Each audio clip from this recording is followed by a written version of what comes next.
আজকে দেখছেন না নওশাদের বারবারন্ত অনেকের পছন্দ হচ্ছে না, দেখছে সব তো আমাকে ছেড়ে সবাইকে ছেড়ে নওশাদের পিছনে যাচ্ছে।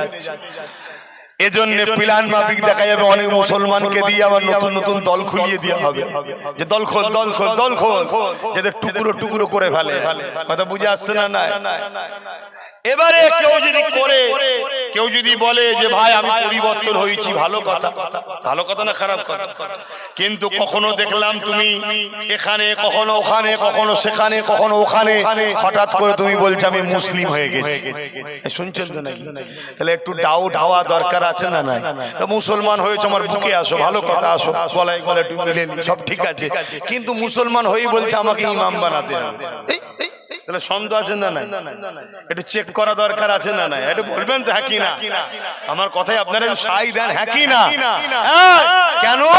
রাসূলুল্লাহ বলেছে পাহাড় সরে গেছে, বিশ্বাস করো মুসলমান কেউ পরিবর্তন হচ্ছে, গাদ্দার আর মুনাফিক একে সহজে বিশ্বাস, সহজে বিশ্বাস, সহজে বিশ্বাস।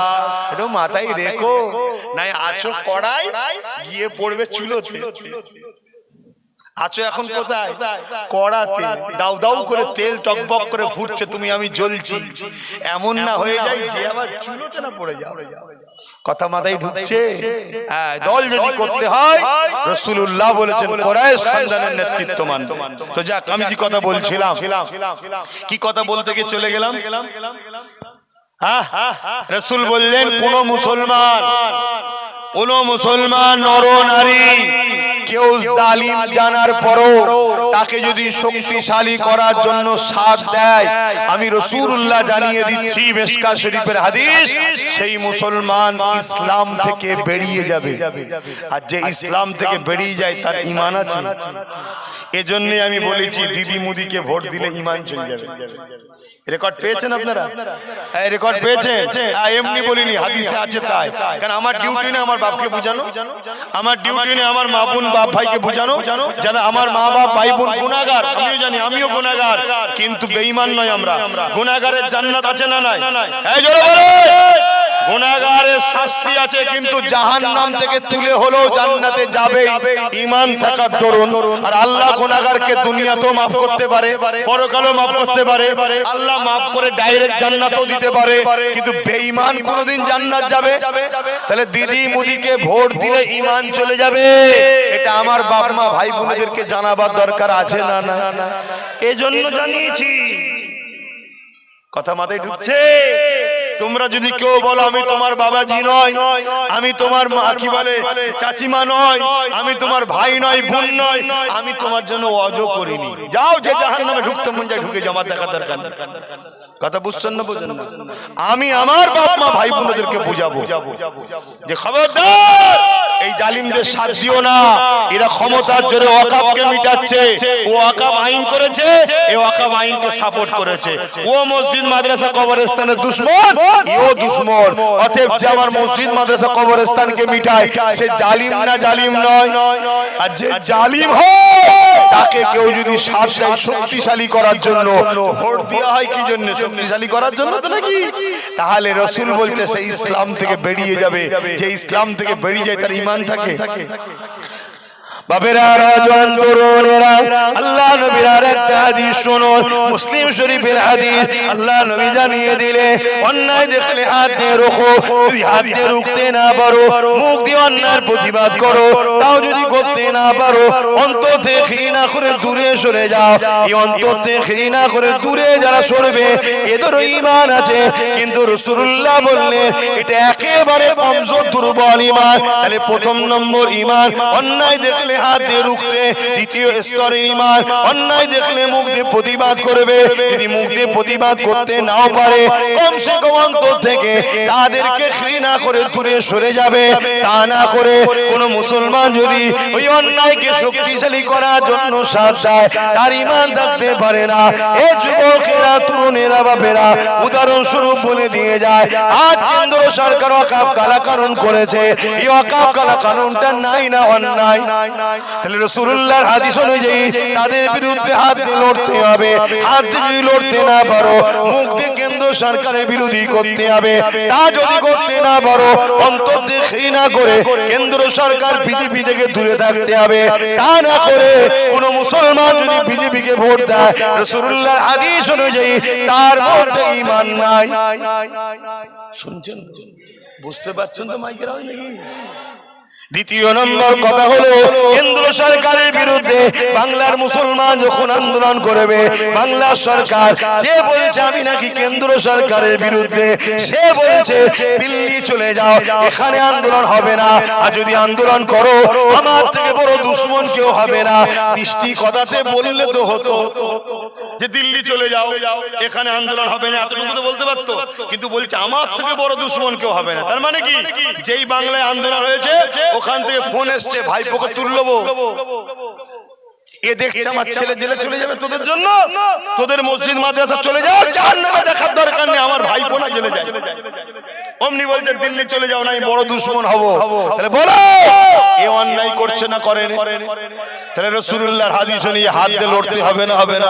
যদি হাতে ক্ষমতা না থাকে, মুখ দিয়ে প্রতিবাদের দরকার আছে না নাই? তা না করে অন্তর থেকে ঘৃণার দরকার আছে না নাই? তা না করে কোনো মুসলমান যদি কে ভোট দেয়, ঈমান থাকবে? তাহলে এই কথাগুলো কমকে জানানো দরকার আছে না না? কেন এই বাংলায় আমরা ছাড়া কেউ ক্ষমতায়, জোরে বলুন, আসতে পারে না। তাহলে আমরা হলাম তরকারি নুন টাইপের, কি না দিলেও খাওয়া যাবে না, আর আমাদের কেলিয়ে পাকামি করলেও খাওয়া।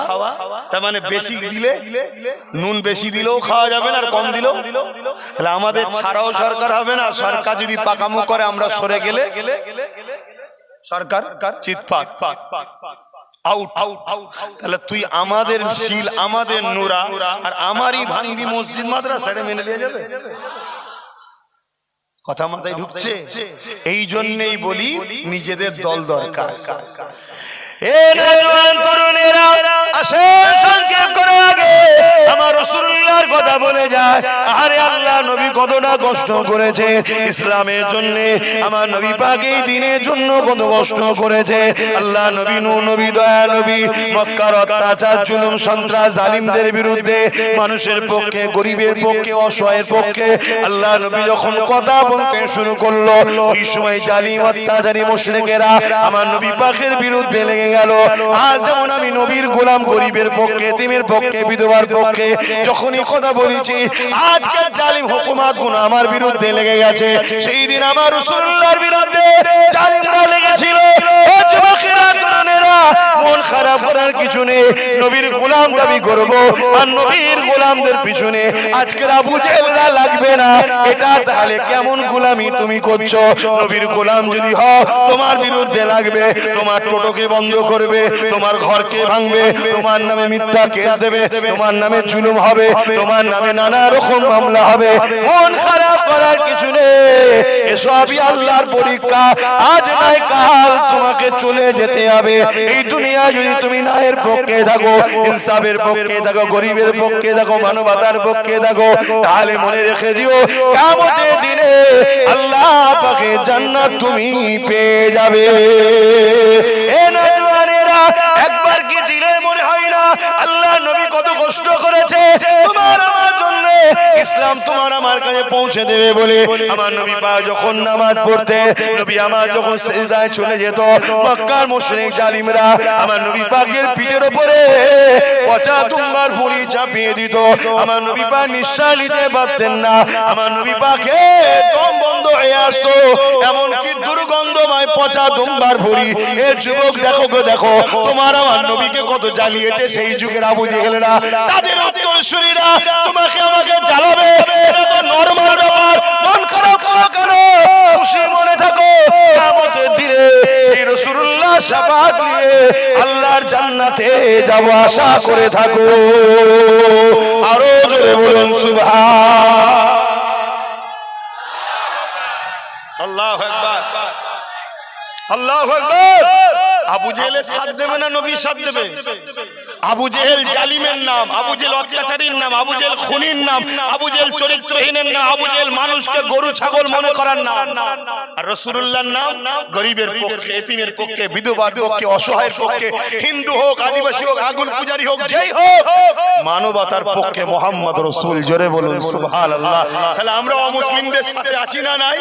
তাদেরকে ভালোবাসবো না বাসবো না? তাদের সুখে দুঃখে সাথ দেবো না দেবো না?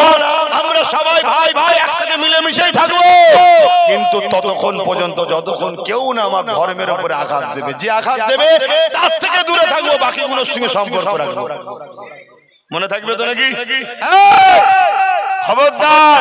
তবে এটাও মনে রেখে দিও, সাথ দিবার মানে এটা নয় তুমি আল্লাহর সঙ্গে কাউকে শরীক করবে। এটা করা যাবে কেন? আজকে সাথ দিতে গিয়ে কিছু সেকুলার দল আমাদেরকে রাজনীতির নামে এমন এমন স্লোগান দিচ্ছে, যে স্লোগানেতে আমার কওমের ছেলে কাফের হয়ে যাচ্ছে, কওমের খেয়াল নাই। যেমন একটা স্লোগান, ধর্ম যার যার, উৎসব সবার।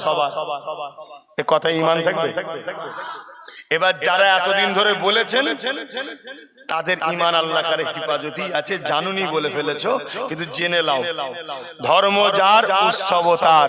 ধর্ম যার যার, উৎসব সবার বললেই কুফরি করা হবে। কেন? অনেক উৎসব হয় ধর্মকে কেন্দ্র করে। উৎসব হয় কিসে কেন্দ্র করে? এই যে কুরবানিতে গরু জবাই করে, আমরা পশু জবাই করে, কি করে? কুরবানি উপলক্ষ করে। ঈদের কি বলে, রোজার মাসে আমরা ধর্মকে কেন্দ্র করে ইফতার টিফতার ফল ডাল খাই।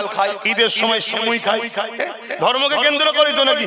নবী দিবসের সময় আমরা মিলাদুন নবী করি, ধর্মকে কেন্দ্র করেই হয়। ঠিক তেমনি অন্য ধর্মের ভাইদের ধর্মকে কেন্দ্র করি উৎসবটা হয়। উৎসবে গায়রুল্লাহর সঙ্গে শরীক আছে না নাই? এক আল্লাহ ছাড়া অনেক খোদার শরীক হয় না, হয় না? অতএব যেখানে গায়রুল্লাহ শরীক হয়, ওই উৎসবকে কোনো মুসলমান নিজের বললে ঈমান থাকবে? তাহলে কিভাবে রাজনীতির নামে ডেকে নিজে কাফের বানাচ্ছে আমাদের দেখছো? তাহলে এরা আমাদের উপকার করছে না ক্ষতি করছে? যাকার সময় নেই, আল্লাহ কখনো সুযোগ দেয় হবে। এখন ছেলেদেরকে পাঠাচ্ছি, এই জলসা তোমরা রাত্রিরে করলে অসুবিধা আছে? সন্ধ্যের পরেই একটা অসুবিধা আছে নাকি? এই সবচেয়ে ভালো মাগরিবের পরে জলসা করবেন, সবচেয়ে ভালো। এ দিনের বেলা কাজ কাম থাকে, আমারও সংসার আছে রে বাবা, তোমাদের একা আমার নেই নাকি? আমার সে কাজ ফাজ মিটিয়ে আসতে করতে দেরি হয়ে যায়। তারপর আমার সংসার অনেক বড়, নলেজ সিটি একটা সংসার, অনেক মাদ্রাসা আছে, আবার নওশাদের দিন এসে গেছে, বুঝতে পারছেন তো নাকি? তোমরা রেডি আছো তো নাকি? হ্যাঁ, রেডি হও, প্রত্যেকটা মানুষ রেডি হও, গ্রামে গ্রামে রেডি হও। কোনো দলাদলি নয়, সবার একটাই লক্ষ্য, নিজের বাচ্চার ভবিষ্যৎ ও নিজের অকাবকে বাঁচাবার জন্য নিজেদের ঘরে শক্তিশালী হতে হবে। কথা মাথায় ঢুকছে না? ঢোকে না? লোহা না হলে লোহা কাটা যায় না। জালিমকে মিটাতে গেলে জালিমদের যে পাওয়ারে করছে এই পাওয়ার। কি হয়েছে? আচ্ছা, এই পড়া রয়েছে, যাও ভেতরে যাও। 14,000 কলেমা শরীফ, 14,000 কলেমা শরীফ, 12 খতম কোরআন শরীফ। ভেতরে যাও। তাবারুক আছে, এখানে নামাজ হবে, নামাজের পর বসে খাওয়ানো হবে। ও মসজিদে নামাজ, এখানে একটা নামাজ করবে, এখানে পড়াবার কেউ নেই? আমি তো মুসাফিরি। তাহলে ইনি নামাজ এখানে পড়াবে, তারপরেই না খাওয়া দাওয়া হবে। নামাজ ছেড়ে দিয়ে খাবি কি রে? হ্যাঁ, আল্লাহুম্মা আমিন। এই ছেলেরা কাছে দাও দাও দাও দাও। এখন কি করা যাবে? নাচারে সবটাই একসাথে করতে হবে। দাও, আল্লাহুম্মা আমিন। বার করেন, বার করেন, যার যা খুশি বার করেন। ছেলেরা, ছেলে কই? তো ছেলে কই? বেশি করে ছেলে দেবে তো। এই যুবকরা, ওর না, হাতে করে লাও, হাতে করে লাও, হাতে করে লাও। তোমরা আল্লাহ করে সব আমাদেরই ছেলে তো, লাও হাতে করে লাও না। হাতে করে একটা, যেমন বাসের কন্ট্রাক্টর লাই, ওই সব আঙুলে গুঁজে রেখে দাও না, তাতে এলিয়ে দাও। আল্লাহুম্মা আমিন। আয় আল্লাহ, রহমত করে মাহফিলকে কবুল করেন আল্লাহ। যে যেখান থেকে এসেছে কবুল করেন আল্লাহ। প্রত্যেকের আশা বসাকে কবুল করেন আল্লাহ। প্রত্যেকের আল্লাহ দুনিয়া আখিরাতে শান্তি দেন। যা কিছু বলালাম, বলার মধ্যে ভুল ভ্রান্তি মাফ করে দেন আল্লাহ। আমার দেশ ও দেশবাসীকে সবাইকে মিলে মিশে রাখে আল্লাহ। এই সব আমার রাসূলুল্লাহ দরবার সব হুজুরা, পরিবার, সাহাবা, সাহাবিয়া, চার ইমাম হুজুর উপরে সব আল্লাহ এই তাবারুক করে, তাবারুককে কবুল করে নিন আল্লাহ। আয় আল্লাহ, আসরের নামাজের জন্য দোয়া ছোট করছি মালিক। যে যা আসলে হাত তুলে যে কবুল করেন, আমার মা বোনেরা হাত সংসারে শান্তি দেন, অভাব অনটন দূর করে দিন আল্লাহ। আল্লাহ আমার ভাই নওশাদকে আপনি নায়ের উপরে রাখবেন, গরিব দুঃখী অসহায়দের সাথী বানাবেন, তাকে রাজ ক্ষমতা দান করবেন।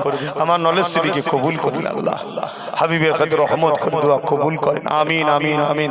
বারহাক আহমদ লা ইলাহা ইল্লাল্লাহ, লা ইলাহা লা ইলাহা ইল্লাল্লাহ মুহাম্মাদুর রাসূলুল্লাহ। আসসালামু আলাইকুম। কাতার দেন, কাতার দেন, যাদের উজু আছে কাতার দেন, নামাজটা টক করে পড়লে।